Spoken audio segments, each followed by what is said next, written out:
వెంట యేసుక్రీస్తు ప్రభు వారు అటు వెళ్తా ఉంటే ఆ స్త్రీ చూసి ఎలాగైనా సరే ఈరోజు నేను స్వస్థత పొందాలని ఆ యేసుక్రీస్తు ప్రభు వారు అలా వెళ్తా ఉంటే చుట్టూ జనాలు ఉన్నారు.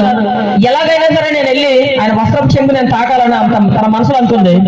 వెళ్ళి ఏం చేసిందంటే ఆ జనాల్లో కలిసిపోయి తెలియకుండా యేసయ్య యొక్క వస్త్రాన్ని తను తాకిన వెంటనే ఆ రక్తస్రావ రోగం అనేది తను తగ్గిపోయింది.